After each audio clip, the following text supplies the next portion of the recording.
Assalamualaikum warahmatullahi wabarakatuh. Perkenalkan, nama saya Hajra dari kelas A23 dengan NIM 238010009. Nah, pada kesempatan kali ini saya akan mempresentasikan PPT saya di mata kuliah Ilmu Jiwa Belajar dengan judul materi Motivasi Belajar. Nah, langsung saja kita masuk ke poin pertama, yaitu pengertian motivasi belajar. Jadi, motivasi adalah dorongan dari dalam diri atau dari luar yang membuat seseorang ingin melakukan suatu tindakan untuk mencapai tujuan tertentu. Sedangkan, belajar adalah proses memperoleh pengetahuan, keterampilan, sikap, atau pengetahuan yang mengakibatkan perubahan perilaku menjadi lebih baik melalui latihan atau pengalaman. Jadi, motivasi belajar adalah keseluruhan daya penggerak yang berasal dari dalam diri maupun dari luar peserta didik yang menimbulkan semangat, arah, dan ketekunan dalam melakukan kegiatan belajar, sehingga tujuan pembelajaran dapat tercapai secara optimal. Kemudian poin yang kedua adalah prinsip-prinsip motivasi belajar. Yang pertama, motivasi sebagai penggerak utama. Motivasi menjadi dorongan yang membuat seseorang mau belajar dan berusaha mencapai tujuan pembelajaran. Semakin tinggi motivasi, maka semakin besar pula semangat belajarnya. Contohnya, siswa yang ingin mendapat nilai terbaik akan belajar lebih giat. Kemudian yang kedua, motivasi bersifat internal dan eksternal. Motivasi berasal dari dalam diri peserta didik atau biasa disebut dengan intrinsik, seperti keinginan untuk menambah pengetahuan yang biasa disebut dengan ekstrinsik. Contohnya, siswa belajar karena ingin memahami materi atau karena ingin mendapatkan penghargaan dari guru. Kemudian yang ketiga adalah motivasi dipengaruhi lingkungan sekitar. Jadi, lingkungan keluarga, sekolah, teman, ataupun guru dapat meningkatkan atau menurunkan motivasi belajar siswa. Contohnya, guru yang memberikan dukungan atau suasana kelas yang nyaman akan membuat siswa lebih semangat belajar. Kemudian yang keempat adalah motivasi dikembangkan secara berkelanjutan. Jadi, motivasi perlu dipelihara dan ditingkatkan secara terus-menerus agar semangat belajar tidak menurun. Contohnya, guru akan memberikan variasi metode pembelajaran, umpan balik, penghargaan, agar siswa tetap antusias dalam mengikuti pembelajaran. Kemudian poin yang ketiga adalah bentuk-bentuk motivasi belajar. Yang pertama, motivasi intrinsik. Motivasi intrinsik merupakan dorongan belajar yang berasal dari dalam diri individu tanpa dipengaruhi oleh faktor luar. Peserta didik yang memiliki motivasi intrinsik biasanya belajar karena adanya rasa ingin tahu, minat, dan kesadaran akan pentingnya pengetahuan bagi dirinya sendiri. Kemudian yang kedua, motivasi ekstrinsik. Motivasi ekstrinsik adalah dorongan belajar yang muncul karena adanya pengaruh dari luar diri individu, seperti hadiah, pujian, nilai, penghargaan, atau bahkan hukuman. Misalnya, siswa belajar dengan giat karena ingin mendapatkan nilai tinggi. Kemudian yang ketiga adalah motivasi positif. Jadi, motivasi positif adalah dorongan belajar yang muncul melalui pemberian penguatan yang menyenangkan, seperti pujian, hadiah, atau pengakuan atas prestasi yang dicapai.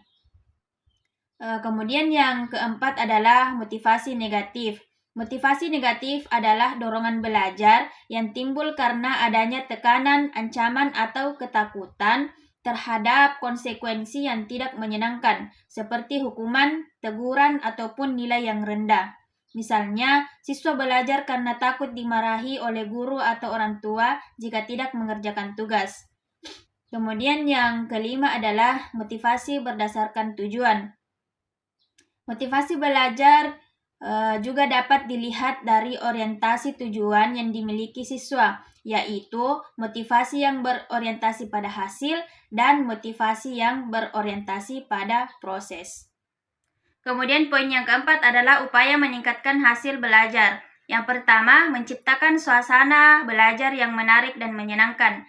Lingkungan belajar yang kondusif, tidak menegangkan, serta penuh interaksi akan membuat siswa merasa lebih nyaman dan termotivasi untuk terlibat aktif. Guru dapat menggunakan variasi metode pembelajaran seperti diskusi kelompok, pembelajaran berbasis proyek, permainan edukatif, serta memanfaatkan media digital. Kemudian yang kedua, mengaitkan materi pembelajaran dengan kehidupan nyata peserta didik. Siswa akan lebih termotivasi apabila mereka memahami manfaat dari materi yang dipelajari. Oleh karena itu, guru perlu memberikan contoh konkret yang relevan dengan kehidupan sehari-hari atau masa depan siswa. Kemudian yang ketiga, pemberian penghargaan dan penguatan dalam meningkatkan motivasi belajar. Penghargaan dapat berupa pujian, nilai, atau bentuk apresiasi lainnya yang mampu menumbuhkan rasa percaya diri peserta didik. Kemudian yang keempat adalah memberikan umpan balik atau feedback yang konstruktif dan berkelanjutan. Umpan balik tidak hanya berisi penilaian, tetapi juga memberikan arahan untuk perbaikan serta apresiasi terhadap usaha siswa. Dengan adanya feedback, maka siswa dapat mengetahui sejauh mana kemampuan mereka dan apa yang perlu diperbaiki.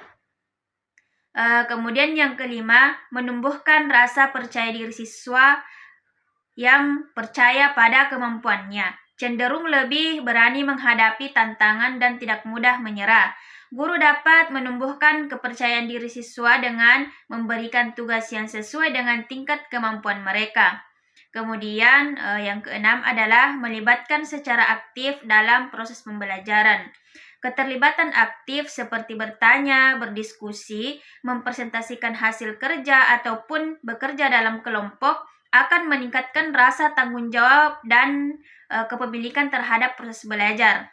Kemudian yang ketujuh adalah peran orang tua dan lingkungan keluarga.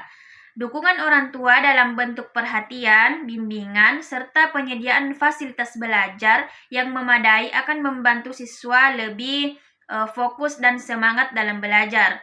Kemudian yang terakhir adalah penetapan tujuan belajar yang jelas dan terarah. Siswa yang memiliki tujuan belajar akan lebih fokus dan memiliki arah dalam usahanya. Kemudian poin yang terakhir adalah peran motivasi belajar dalam proses pembelajaran. Yang pertama, penggerak aktivitas belajar. Salah satu peran utama motivasi adalah sebagai penggerak aktivitas belajar. Siswa yang memiliki motivasi tinggi akan menunjukkan antusias dalam mengikuti pelajaran seperti aktif bertanya, mencatat, berdiskusi, serta menyelesaikan tugas dengan sungguh-sungguh. Kemudian yang kedua, pengaruh dalam proses pembelajaran. Motivasi membuat siswa menentukan tujuan belajar yang jelas, serta mengarahkan usaha mereka untuk mencapai tujuan tersebut. Dengan adanya motivasi, siswa tidak hanya belajar secara asal, tetapi memiliki orientasi yang jelas. Misalnya, memahami konsep tertentu, mencapai prestasi akademik, atau mengembangkan keterampilan. Kemudian yang ketiga adalah penentu intensitas belajar. Siswa yang memiliki motivasi tinggi akan cenderung mengalokasikan waktu dan tenaga lebih banyak untuk belajar dibandingkan siswa yang kurang termotivasi. Mereka akan belajar dengan lebih tekun, mengulang materi yang belum dipahami, serta mencari sumber belajar tambahan. Kemudian yang keempat, meningkatkan hasil belajar dan prestasi akademik. Prestasi akademik ini meningkatkan hasil belajar baik dalam bentuk nilai maupun penguasaan kompetensi. Kemudian yang terakhir adalah menciptakan pembelajaran bermakna dan konseptual. Siswa yang memiliki motivasi akan lebih mudah mengaitkan materi pembelajaran dengan pengalaman atau kehidupan nyata mereka. Jadi, hal ini membuat pengetahuan yang diperoleh tidak hanya bersifat hafalan, tetapi benar-benar dipahami dan dapat diterapkan dalam kehidupan sehari-hari. Mungkin itu saja materi yang bisa saya sampaikan. Sekian, Assalamualaikum warahmatullahi wabarakatuh.